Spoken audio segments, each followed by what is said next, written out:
C'est l'heure des Market Movers, les valeurs à suivre tout au long de la journée. Et nous sommes en liaison avec Bernard Prats-Desclaux, fondateur d'Iwinvest. Bonjour Bernard.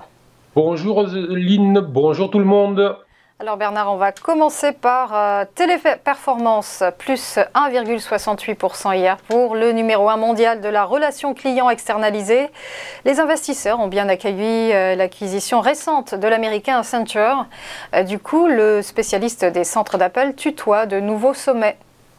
Oui, c'est tout à fait ça. Et en fait, on a un consensus pour les analystes qui est très intéressant, puisqu'ils sont à l'achat, mais des objectifs de cours proposés quand même relativement proches des niveaux actuels.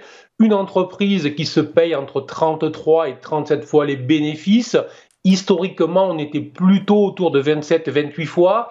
Donc, je dirais, alors évidemment, plus de croissance actuellement, le CAC, mais on est quand même, on a une jolie revalorisation pour dire les choses très poliment. Et sur le plan technique, là, on va constater qu'on a eu la tentative en fin d'année pour sortir, pour inscrire des hauts plus hauts. Et ça a été fait avec succès, puisqu'on a fait des hauts plus hauts, mais début janvier, repli rapide. Une baisse quand même significative de 7 à 8%, bien évidemment, les inquiétudes sur les valeurs de croissance. Et on est venu s'appuyer là sur une zone dynamique très intéressante qui est représentée en fait par deux obliques supports.